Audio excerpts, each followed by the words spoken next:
turning around, but Is it on there too? No. yes, it is. Oh, All right, next slide, nice. please. If you remember, we presented this to the Traffic and Parking Commission back in April, and you had some comments. Just as some background, the council approved in the 25-27 city budget a traffic operational improvement study, which aligns with two of our strategic plan items to evaluate operational improvements and advance traffic circulation and mobility on projects citywide. We studied 3 corridors. Those corridors are the Bake Parkway corridor from Trabuco to Lake Forest Drive, Lake Forest Drive from Geronimo to Trabuco, go back, and El Toro corridor from Trabuco to Portola. And additional intersections that were reviewed were El Toro at Santiago Canyon and Live Oak, and El Toro Road at Cornelius and Jutewood. The overall findings, that all the corridors operated at acceptable levels of service, but localized operational improvements may be considered to address items such as left turn queuing, school-related traffic surges, and speed-related safety concerns. Next slide. For Bake Parkway, some of the findings were enhanced signal visibility and deploy advanced detection, install speed feedback signs, implement buffered bike lanes, improve stop compliance at Rue de Valor and Lake Forest Drive, and address the left turn eastbound queuing on Trabuco Road. And this is a project that's been completed. There's a couple of these that were recommended in the report that we've already been working on that we've already addressed. So just wanted to point out that one of those, that's the Trabuco and Bake improvements, we've finished that, and right now we're just waiting on the plant establishment period. We'll be bringing the notice of completion to council in October.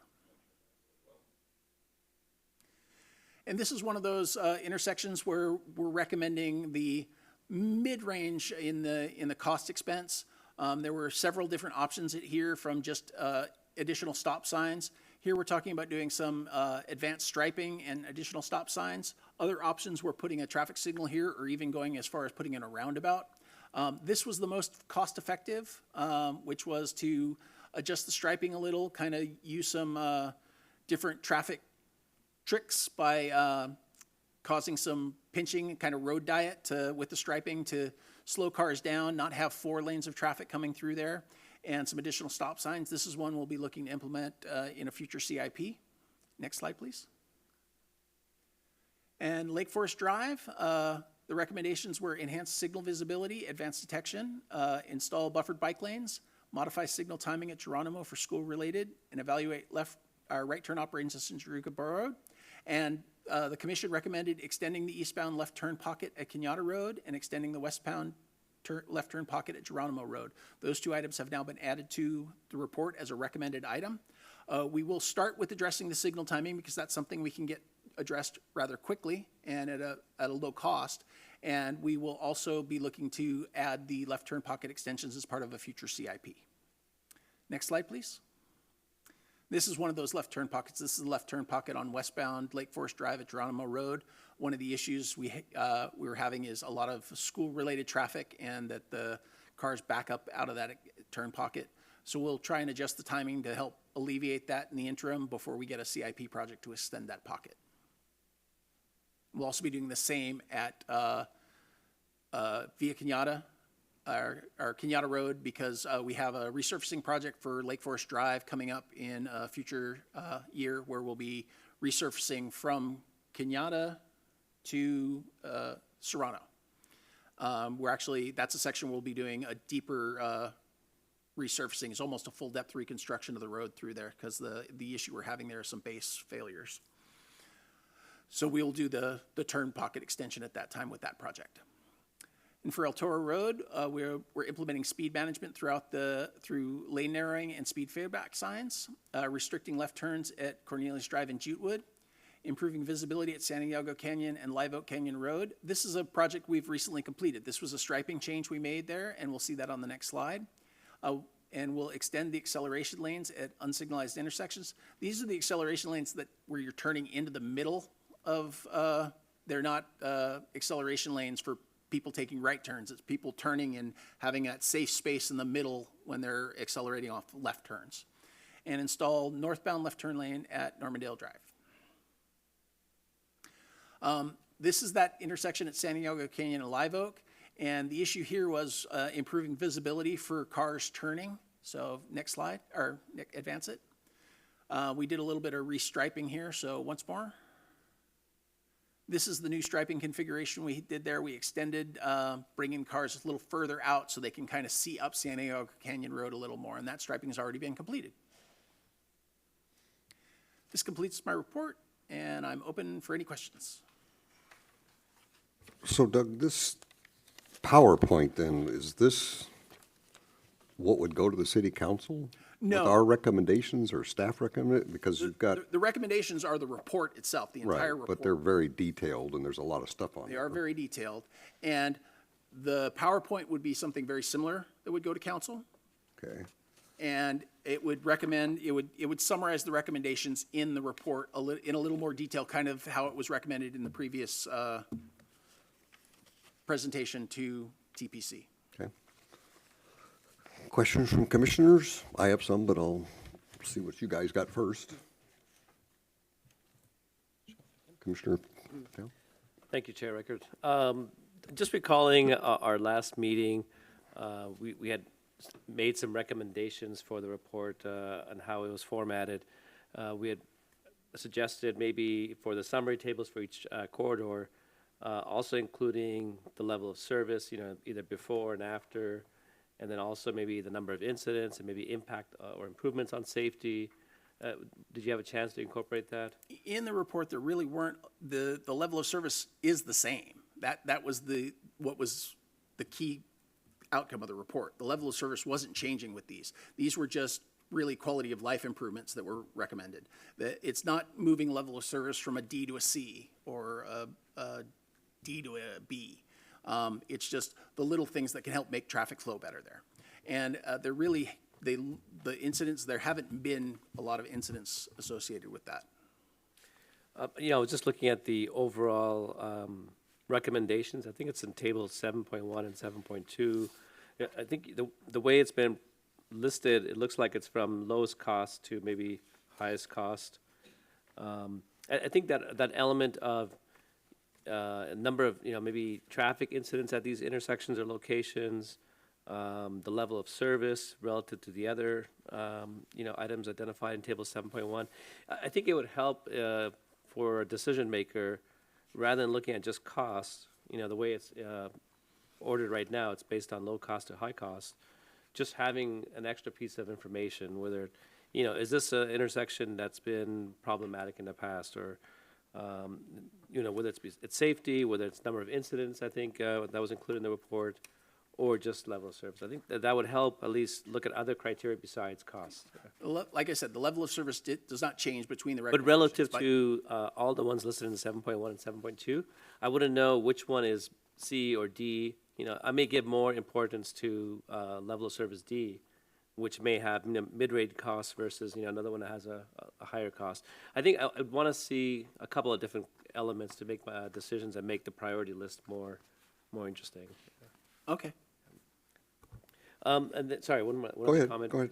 And then I think I brought this up last time, but for the Bake traffic corridor, Bake and Portola, I know that intersection was missing.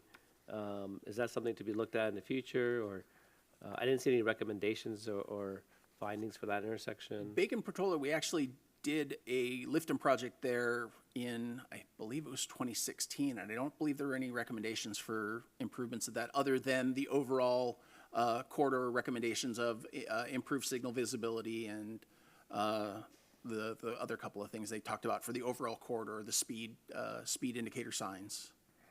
Okay, great, thank you. Commissioner Faust? I just wanted to add to Commissioner Patel. I think what he's getting at is the summary boxes have information, but they're lacking a lot of the text that's in front of it that talks about the warrants and all of the, traffic engineering criteria that go behind it. And then it's summarized with a word like yes.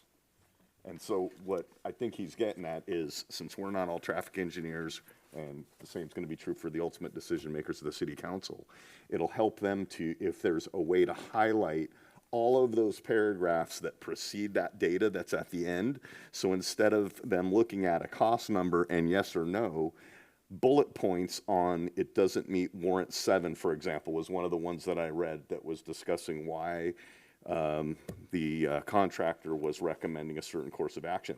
And there was nothing that referenced that in the table. It was just yes. And I agreed with it once I went through all those things, but it's a lot of material to digest, and because of Brown Act rules, and when we get this, I can only imagine what the city council binders look like. So I think it would be helpful if the way this report was presented is that those tables were actually more of a summary to help the decision makers understand more about what's in the text than simply the cost and a yes or a no. And I mean, for example, right here where it says operational benefit, there's like a couple words. They could probably just expand on there a little bit on why they got to that conclusion. And then anyone having any questions could refer back. But it would be a little bit easier than, I was kind of bouncing back and forth to the table and to the text. And it's a lot to go through. That's So good feedback. We'll I definitely think incorporate I'm that. saying the same thing in a little bit different way on how, it's just how they can present the report, because the report was really good. I mean, I was like, okay, that makes a lot of sense what they're saying here, and they need to follow, I forget the exact title of it, the uniform traffic control measures on implementing whether we need a control device, et cetera. So that's useful information. Why don't we put a signal in? Because it's not recommended, because it doesn't follow warrant 7. Boom, okay, we're good there. We move on to the next one. So, and then my only other question, I think you actually answered in the beginning, had to do with one of the recommendations on Bake, and I think that was a completed project. Okay, thank you, that's all right. Commissioner Armando, any questions? Commissioner Camarena? So I'm kind of to follow up what they're saying. So I looked at the actual recommendations for each corridor, like looking at page 33, 35 actually, for Bake Parkway. And these are not sorted by low cost, they're just everything. And it says, for example, buffered bike lanes restriping on Bake. And it says recommended project, yes, and the cost $4 million. And I'm going, okay, but there's nothing in here, to Jim's point, that says, what are the pros and cons of doing that? So if I'm on a city council trying to determine what priorities should be, I'm going, ooh, $4 million. Well, it's got some volume here, which isn't frankly very high, because I assume that benefits bicyclists. But the problem with doing that is lane size reductions, it says. We have to narrow the lanes, which probably causes some other kind of issue, maybe. And it's like, why does that say recommended project? Yes. Is it because, I can't figure out the reason, because the price is so high, it doesn't seem logical to me. And then your listing of the findings in your PowerPoint doesn't have that on there. So I'm just trying to figure out how, to my cohort's point, how the city council would be presented this, because there's so many pros and cons to all of them. And then, let me just follow up with a couple others here. The Lake Forest Drive section, I thought I did this right, and I didn't do it right. Hold on, I got so much paper, sorry. The Lake Forest Drive section has buffered bike lanes too, as does El Toro, I think. Hold on, gotta find the right page, excuse me. 67, page 67. That's El Toro, excuse me. I'm trying to find Lake Forest. Page 82, sorry, page 82 and 83. Yeah, it says add separate westbound right turn lane at Trabuco, and it's got high price $1.2 million. Now, I was on the city council, I'd say, hey, for 1.2, I can make an impact. I can reduce the queue length by 50 feet, improve traffic flow, and make a lot more people benefit by that than the buffered bike lanes. You see what I'm saying? It's hard to decipher all this without reading the entire report in detail, which I doubt if all the city council people are. And to their point, I think we need to help them clarify all these and why is this, and it says recommended no on that. It just doesn't make sense to me. Why would you say no to something that's such a benefit to a lot of people at a cost that's $3 million less than buffered bike lanes? It just doesn't, it's not logical.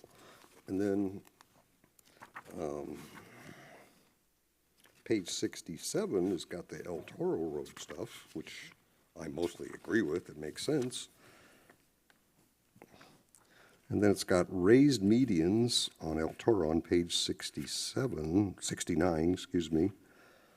That's a low cost, $300,000, which seems to have a great benefit according to the wording in the study. All these things, it's hard. The raised medians, actually, you're talking about ET3E? 3C. Oh, that's at Sycamore It's a Plaza. single, I'm it's sorry, a you're single raised right. median at Sycamore Place. Yeah, that's $15 million. That was my other point. It's like, for $15 million, that's a lot of money, right? To do raised medians. But it's recommended, yes. It's because raised medians do provide a significant safety feature, and that's one of the projects that's going in right now on El Toro Road between Tribuco and Geronimo. Right. Is we're installing raised medians there Right. because that helps, and eventually, this $15 million, it would not be a single project. It would be a project that would be done in conjunction with a resurfacing project on El Toro Road through that section. And it may be done in segments. So this may be something that we incorporate with other these are recommended for traffic projects. These are things that we can incorporate and will incorporate in future projects should they be deemed a recommended project, similar to what we're doing on like getting the striping at Live Oak Canyon. That was something we were able to do with our operational money, fix the striping. Hey, we've addressed that. The work at Bacon Tribuco, that was part of the Lifton project, was identified as a project, but it was also identified in this traffic operational study. That's been completed. So some of these we're actually incorporating in with future projects that involve other projects. I guess, but what I'm trying to say is, it says recommended project, and I don't know if they're recommending this on what criteria. They're recommending it based on their traffic study related to this that says, hey, it's something that's a benefit based on the value. And that's like, we bring it to commission and we bring it to council, and initially the recommendation for those left turn pockets was, hey, those left turn pockets are too costly of a project to bring forward, and that's where commission feedback comes in. And we've changed that to actually make that a recommended item that says, hey, look at the timing, and if the problem isn't solved with timing, then implement the more expensive option. I think that brings it back to the point that the co-commissioner was making, and that is the operational benefit. You used more words in here. It says improve safety, and it says improve safety on a lot of these things.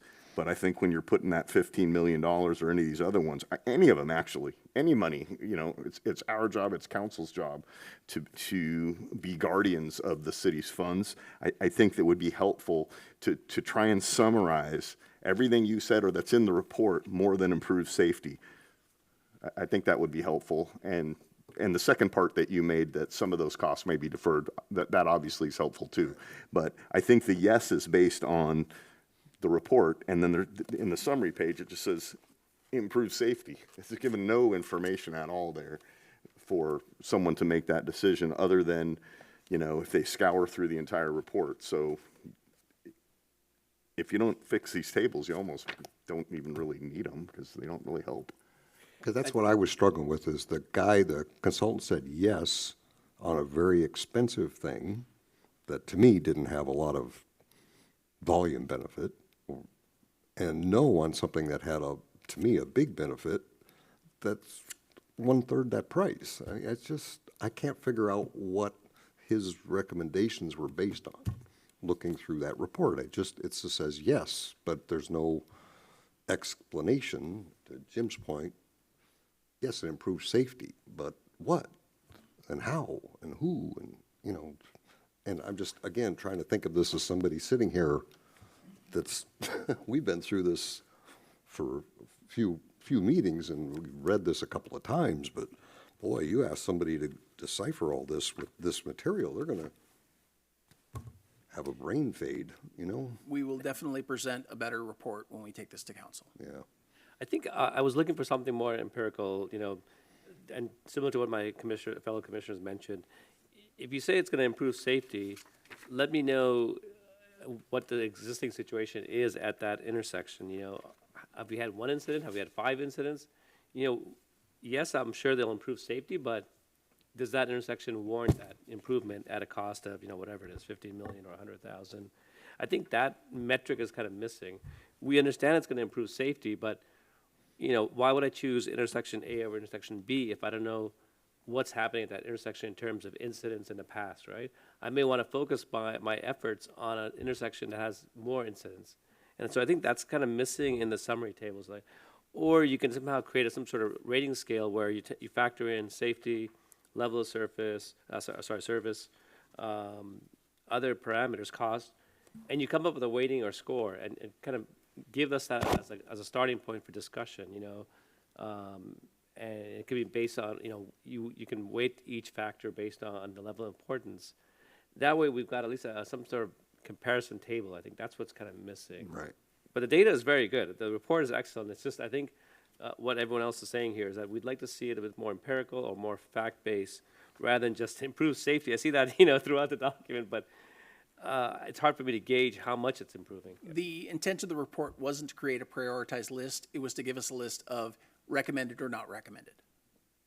So it wasn't to say, this is the worst intersection and this is the one that needs the most safety improvements. It was to give us a range, and then these projects, as we were working through the city's CIP, we would look to where we can have economies of scale and incorporate some of these traffic improvement projects in a resurfacing project or with another project that's going on. But the problem with the summary is that we're looking to justify that yes or no based on what's written here. And if you have time and can understand the whole report, you start to understand it, but that would be helpful, because otherwise we're looking at volume. It's here. Volume doesn't help me at all. We're looking at costs. We're looking at high benefit, low benefit. It would be helpful if perhaps somebody in the middle that wasn't a traffic engineer could understand to explain and make the bridge between a traffic engineer to people that are elected or appointed to make decisions on this material. So a little bit more work on a summary, then we wouldn't have to worry about prioritizing it. We wouldn't be solely focused on money because we'd understand those factors. But on this, we don't. We're given just a few things. We're given the improvement option, the volume of speed, the operational benefit, which only says reduce speeding, improve safety. To give a few examples, they really don't give much. Then there's a relative cost, and then an effectiveness in the category, and then recommended. So that summary is lacking, and if we're trying to make a decision based on that, that's where it gets confusing. So I think the operational benefit, maybe some bullet points and expanded there on, and you definitely have the data here, and I wouldn't not include the data. The report itself is great. The problem is getting from all of this data, particularly when you get into the back of this right here, helping us to understand his decision process. Great report, great data. It's just that bridge between, I'm talking to somebody that doesn't have quite that level of sophistication, and I want to explain to them why is my answer yes. This is why you should go with this. This was my line of thinking. And then it's a little easier. And the other problem, Doug, is if you look at these tables, because you have the individual tables in there with the different corridors, but then you look at page 7 or table 7.1, 7.2, which got overall low-cost recommended improvements that list kind of everything from low to high cost. Well, okay, if I'm sitting here and I'm on the city council, do I say, okay, let's take all the low-cost ones first and then do the high-cost ones?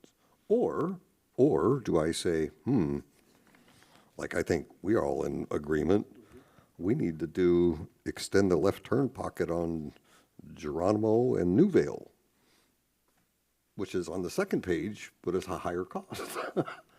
I think that's where they're going to struggle. And that's what how do we give a prioritized recommendation list based on all these factors. And I know it's not easy, but what we have is high cost to low cost and a bunch of projects that the consultant said yes or no on based on his own criteria, not necessarily ours. Well, the we're prioritization, struggling. the prioritization isn't something we were looking to get out of this report. We're looking to get whether the projects are good projects that should be done, or that, hey, this is a project that it's a minor benefit with an extreme cost and it's not recommended. As far as prioritization, it's a factor of things. It's not just traffic related. It's what projects we're working on, workload for staff, whether a project can be incorporated into another project. So you may have that intersection at New Vale as your top priority, but we've got other projects that we can bring in, like the Lake Forest Drive medians. We can bring those in with the Lake Forest Drive resurfacing. We can incorporate the projects from the list in other projects to help advance them quicker rather than making them standalone. Right. So how can we get that list? How can we get that prioritized list? How can we get there? We're not planning on prioritizing this list. This is something that staff does in the background in looking at what projects are here and what we can incorporate in. So it's not a prioritization. It's staff puts together the CIP and we make recommendations to council. They'll review it and incorporate those projects in. It's not, I need you to do this intersection. So we don't have any say in the prioritization? I don't believe so. Oh, okay. I think that's where my concern is. We have residents in the community that may, use these intersections and day to day, and they're probably going to be asking their representatives, when does my intersection get impacted? And I would like to think that there's a roadmap that we can present to these residents and say, hey, yes, we know there's a situation here. It's in our priority list, and once we have, budgeting available, it's going to fall into the cycle. Right now, it sounds like it's a very nebulous answer where, they'll fall into place, as you see fit, I guess. It depends on, there's a lot of things. Grant funding, city priorities. So you can't just say, we have our traffic list and we're going to be going down this prioritization and we can expect this to happen in the next 2 years, because it might not happen in the next 2 years. There's a lot that goes on behind the scenes in putting a CIP together. Okay. And to provide a priority list to residents, and then they see project 17 on that list go before the project that they had, you're going to get a lot of flack on why did you do project 17 when project 4 was had a higher priority? Well, we did project 17 because we were doing a resurfacing project. And that's how we incorporated that. And we really don't want to have to sit down and justify why we've done in the background taking these projects and incorporating them into other projects when someone may go, my project was a higher priority. That was part of the reason why we went to a zone system in our slurry seal. We used to take our slurry seal on a worst first basis. We'd go around to the streets that had the worst condition and we would slurry seal that street. The problem we would have is we'd get a neighbor from a street over coming to the city staff and going, my street was just as bad. Why did I not get slurried? My streets looked terrible for a number of years. Well, your street was a 67. That street was a 52. There's not a huge difference to the layperson, but to a pavement engineer, there is a big difference. But when you're doing that and you're going and picking up all the 52s and bringing them up to 80, then you're looking at the neighbors who had 67s and they're like, well, my street was just as bad. That was part of our decision, was we're going to go in and make sure that we address entire neighborhoods and we take care of those zones and we get the zones all done at once. That way we're addressing the issue, and some may get a bigger lift because they were a worse street, and some may get a smaller lift because that street was at a higher condition. But we're addressing all that area. So that's part of this. We don't want to incorporate a list of worst first and then find out that we're really trying to address a broader issue. Yeah. Thanks, Doug. You make some good points. Thank you. Okay, so after tonight, then are we done with this discussion on this project? It'll be or- brought to council with your comments with regard to how to present. So we will bring in some additional information as far as the bullet points and justification as to why, and include incidents and level of service on the tables. Okay. You guys all okay with that? Makes sense? I'm okay. And I just, to finish up what you said, that makes a lot of sense, not prioritizing it, because there could be something of money that becomes available that makes it more cost-effective to address one of the issues, and that's going to be handled based on the criteria for whatever intersection comes up. But, yeah, I still think, and I think we've been heard, that some explanation to the yes in the form of a more layman's bullet point would be helpful for decision makers moving forward. And then I'm personally good with it. You've been through this meeting several times on this. I'm sure you have the gist of what we're trying to get to with the city council. Okay, so with that, I guess it's a receive and file, right? I think it's a motion to take to council, that you guys approve the report. Okay. And, sorry, just for clarification, approve the report as in, Recommend the report be taken to city council okay. With appropriate with comments. appropriate comments. I'll make that motion. I'll second that motion. I made a motion, seconded by Commissioner Patel. As long as that's a priority. Pardon? Yeah, don't do it. So- Okay, all approve? Aye. Aye. Any, The motion passes. Take it to council. thank you. Okay, next item on the agenda is director or staff comments. No comments from staff. Comment. And then we have commission member comments. Commissioner Armando, No comments. Thanks for the report. It was thank you. good. Commissioner Camarena, No comments, but thank you for the work you guys put in. Yeah. It doesn't look easy at all. Commissioner Faust, I'd like to thank you for the report. I thought it was excellent. And I just reference the email that was forwarded by the chair. I probably has to be agendized, I guess, for you to comment on that, but We will be getting back with the resident. okay, yeah. And I think for everybody else at some point, we're just curious, we're moving forward with our search for a We- permanent traffic engineer, because my guess is We've had you could some- use the help. We've had some trials with that. We're hopeful that our third candidate will be interested in the position. Vice Chair Patel. Thank you, Chair Reichert. Director Urban, thank you for your patience, working with us and presenting this excellent study. Thank you very much.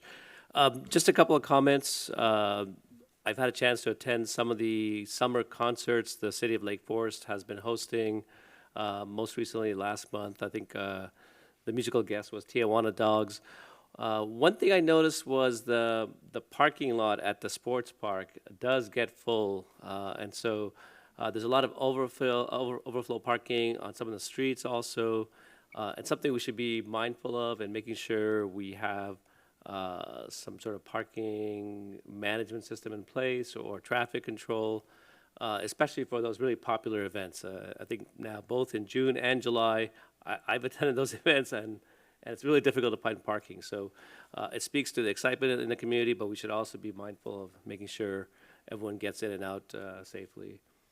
And on that note, tomorrow is National Night Out, hosted by the City of Lake Forest. Residents can meet Orange County Sheriff's Department representatives. This is at the sports park tomorrow evening from 5 to 8 p.m. and hope to see everyone there. Thank you. I'll echo the thank you guys for all of your staff, and especially you, Doug, for putting up with all of our questions. This is a big deal. It's a lot of information, and we appreciate your patience with us because we're coming at it a little different and not from a technical aspect, and we appreciate everything you've done. Thank you. And with that, we'll close the meeting. Thank you.